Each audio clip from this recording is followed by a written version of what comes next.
Bonjour à tous, j'espère que vous allez bien. C'est Romain Bayeul, trader professionnel et cofondateur du site letradingpourtous.com. Dans cette vidéo, je vais vous parler du calendrier économique, pourquoi il faut le regarder, mais pourquoi il ne faut surtout pas trader les news économiques. Juste avant, je vous invite à vous abonner à la chaîne YouTube et surtout de cliquer sur la petite cloche de façon à ne rien rater nos prochaines vidéos.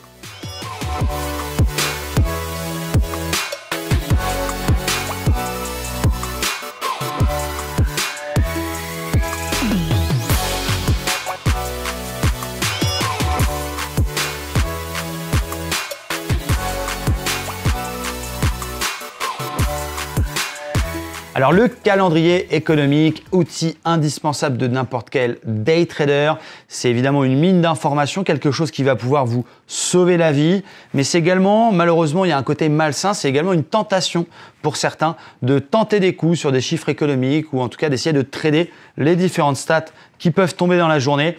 Donc je vais vous expliquer dans cette vidéo surtout pourquoi il ne faut pas faire ça. Je vais vous raconter aussi mon expérience et comment j'ai pu au départ me prendre les pieds dans le tapis à cause de ce fameux calendrier économique.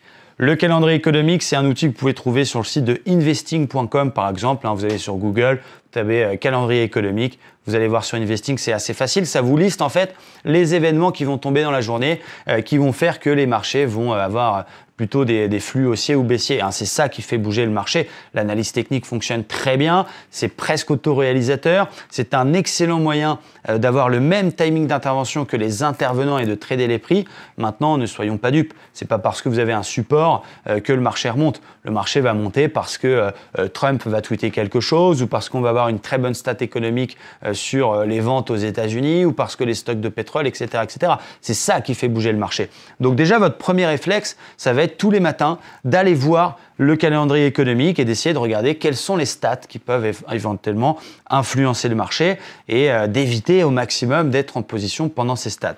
Je m'explique. Si vous voyez qu'aujourd'hui, on a une décision concernant les taux d'intérêt pour la zone euro à 11h30 ou 13h30, eh bien évidemment, vous allez éviter d'être en position sur les indices à cette heure-là. Et vous allez éviter d'être en position sur l'euro-dollar ou l'euro AUD pendant ces heures-là. Donc, c'est déjà un premier réflexe que vous devez avoir. J'ai parfois, moi, des gens qui me contactent. Ouais, Romain, je comprends pas ce qui s'est passé. J'ai pris un trade Forex et là, j'ai envie de me faire éclater mon stop. J'ai été slippé.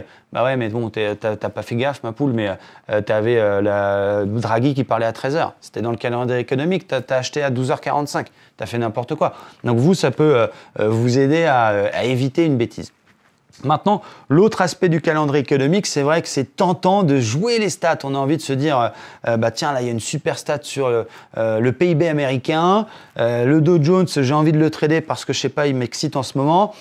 Tiens, je vais jouer la stat. Si elle est bonne, je vais acheter. Si elle est mauvaise, je vais vendre. Il y a beaucoup de gens qui se disent ça au départ, même beaucoup de nos membres dans la communauté. Ouais, Romain, tu crois pas que ça serait cool de jouer la stat?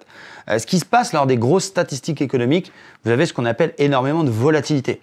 Ça veut dire que vous avez des gros mouvements très violents, à la hausse comme à la baisse. La stat peut être très bonne pour le marché, très bonne, le chiffre peut être vert dans votre calendrier économique. Ça veut dire que le chiffre est meilleur que celui attendu et que finalement le marché se mette à baisser derrière.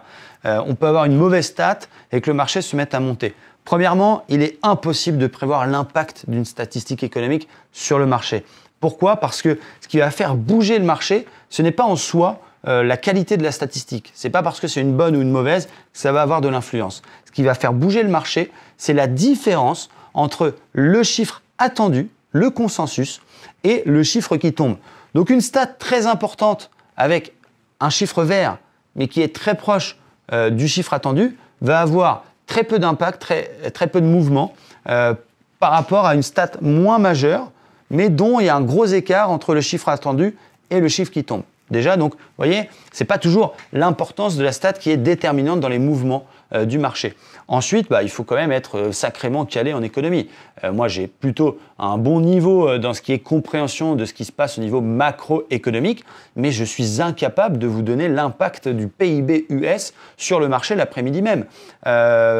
Parfois, les bonnes nouvelles se transforment en moins bonnes nouvelles. Par exemple, quand on a des mauvais chiffres de l'emploi aux États-Unis, un débutant va se dire « Oh super, je vais vendre le Dow Jones », mais mauvais chiffre de l'emploi mauvais chiffre de l'inflation va peut-être donner envie à la Fed de continuer d'avoir une politique monétaire accommodante et donc ne va pas monter les taux d'intérêt comme ce qui était prévu. Et donc finalement, c'est une bonne nouvelle pour le marché. Enfin, vous voyez, c'est tellement complexe que ce que je vous invite à faire, c'est simplement de les utiliser par prudence, pour éviter d'être en position pendant ces stats, mais surtout ne tradez pas les stats. Ne jouez pas au magicien, ne jouez pas à l'économiste. C'est la meilleure façon de vous faire éclater votre compte.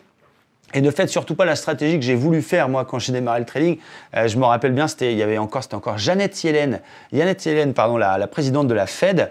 Et c'était à 20h, 21h, les chiffres, justement les taux d'intérêt aux États-Unis.